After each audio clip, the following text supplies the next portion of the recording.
नमस्कार, आप देख रहे हैं न्यूज फॉर नेशन और मैं हूं प्रियदर्शन। लोकसभा चुनाव 2024 में बिहार में एनडीए के घटक दल कौन कौन से दल कितने कितने सीटों पर चुनाव लड़ेंगे, इसे लेकर के आज दिल्ली में एक बड़ा फैसला हो सकता है। दरअसल भारतीय जनता पार्टी की कोर कमेटी की आज एक बैठक हो रही है और यह बैठक मुख्य रूप से बिहार को लेकर के हो रही है। इस बैठक में बिहार भाजपा से जुड़े हुए कई शीर्ष नेता भी मौजूद रहेंगे और इतना ही नहीं, इस बैठक में भारतीय जनता पार्टी के राष्ट्रीय अध्यक्ष जेपी नड्डा सहित गृह मंत्री अमित शाह और बीएल संतोष भी बैठक में शामिल होंगे, जो बिहार में जो एनडीए के घटक दल हैं उनके बीच सीटों का बंटवारा कैसे फाइनल किया जाए और भारतीय जनता पार्टी खुद कितने सीटों पर चुनाव लड़े, इसे लेकर के एक बड़ी रणनीति तय की जाएगी। दरअसल अगर हम भारतीय जनता पार्टी के बिहार में प्रदर्शन की बात करें तो वर्ष 2019 के लोकसभा चुनाव पर नजर डालें तो वर्ष 2019 में भाजपा ने बिहार में 17 लोकसभा की सीटों पर चुनाव लड़ा था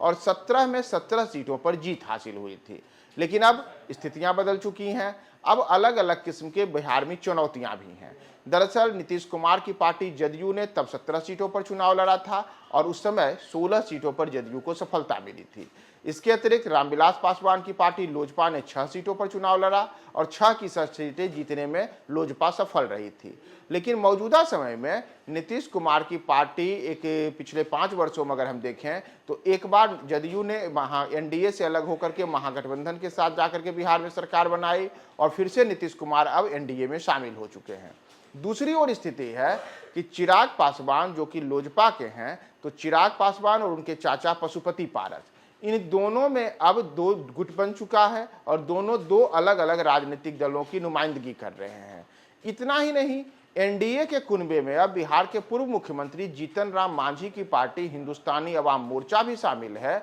और उपेंद्र कुशवाहा भी शामिल हैं। तो इसी को लेकर के भारतीय जनता पार्टी की सबसे बड़ी टेंशन है कि बिहार में एनडीए के जो ये तमाम घटक दल हैं, इसमें किसे कितनी सीटें दी जाएं। अगर हम भाजपा नेताओं की बातों को माने तो भाजपा ने यह बात साफ कर ली है कि पिछली बार हमने 17 लोकसभा सीटों पर जीत हासिल की थी और इस बार भी हम 17 लोकसभा सीटों पर चुनाव लड़ेंगे। दूसरी ओर अगर हम जदयू की बात करें तो जदयू के वरिष्ठ नेता केसी त्यागी ने एक दिन पहले ही कहा था कि जदयू पिछली बार 16 सीटों पर जीत हासिल की थी और हम कम से कम 16 सीटों पर तो इस बार भी चुनाव लड़ने जा रहे हैं। तो यही भाजपा की परेशानी है कि एक और जदयू अपने 16 सीटों पर दावा ठोक रही है, दूसरी ओर भाजपा भी 17 से नीचे जाने को तैयार नहीं है। और इन स्थितियों में जो शेष सीटें बचती हैं उसमें चिराग पासवान ने अपने लिए लंबे अरसे से ये बातें कर रखी है कि उन्हें बिहार में पिछली बार की तरह ही 6 सीटें चाहिए। दूसरी ओर उनके चाचा पशुपति पारस हैं, उन्होंने पहले ही कह रखा है कि उनके पास जो मौजूदा 5 लोकसभा की सीटें हैं, जहां 5 उनके दल से सांसद हैं, उन सबको टिकट मिलना चाहिए। इतना ही नहीं, असली परेशानी यह भी है कि जीतन राम मांझी की पार्टी ने भी बिहार में लोकसभा चुनाव लड़ने को लेकर ऐलान कर रखा है और साफ तौर पर मांझी की पार्टी ने कहा है कि हमें बिहार में सम्मानजनक सीटें चाहिए। अलग अलग समय में मांझी ने तो 5 सीटों तक पर दावा ठोक रखा है। और इतना ही नहीं, इसी तरीके से उपेंद्र कुशवाहा भी बोल चुके हैं कि उनके दल को भी बिहार में सम्मानजनक तरीके से संसदीय सीटें चाहिए और इन सीटों की संख्या 4-5 तक मांगी चल रही है। तो यही भाजपा की मुसीबत है और इन्हीं मुसीबतों को दूर करने के लिए आज भाजपा की कोर कमेटी की जो बैठक होगी, उस बैठक में बिहार भाजपा के नेताओं के साथ जेपी नड्डा,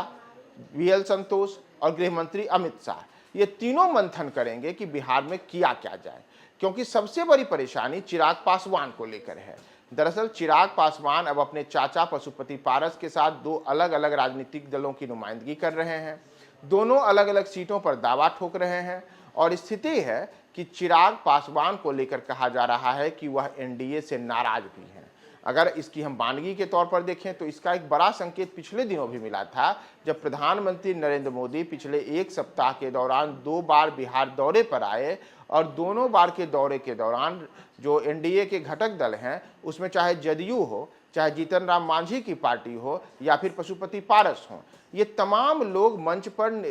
प्रधानमंत्री नरेंद्र मोदी के साथ दिखे थे। लेकिन मंच पर जो शख्स नहीं दिखा था वह शख्स थे चिराग पासवान और उपेंद्र कुशवाहा। माना जा रहा है कि चिराग पासवान एक तरीके से रणनीतिक तौर पर ही अपने आप को पीएम मोदी के दौरे से दूर रखे और इसकी वजह सीटों के बंटवारे पर जो मांग चिराग पासवान की है उसे भाजपा से कबूलवाना है। तो अब इन तमाम चीजों को लेकर के भारतीय जनता पार्टी का शीर्ष नेतृत्व जो आज मंथन करेगा, इस मंथन में अब क्या निकल कर आता है, भाजपा के लिए आगे आगामी लोकसभा चुनाव में बिहार की 40 लोकसभा सीटों पर खुद लड़ने के लिए कितने सीटों पर सहमति बनती है और घटक दलों को लेकर के क्या सहमति तय की जाती है, इस पर अब एक अंतिम निर्णय लेने के बाद कल यानी कि शुक्रवार को भारतीय जनता पार्टी की एक और बड़ी बैठक दिल्ली में होगी और माना जा रहा है कि उस बैठक में भाजपा का शीर्ष नेतृत्व अपनी कोर कमेटी के साथ यह तय करेगा कि बिहार में किसे कितनी सीटें दी जाए और उसके बाद एनडीए में जो बिहार में शामिल अन्य दल हैं उनके साथ एक दौर की वार्ता होगी, तब जाके सीटों का फाइनल रूपरेखा तय किया जाएगा। तो देखना महत्वपूर्ण होगा कि आज की इस बैठक में क्या निकल कर सामने आता है। आप हमारे साथ बने रहे न्यूज़ 4 नेशन।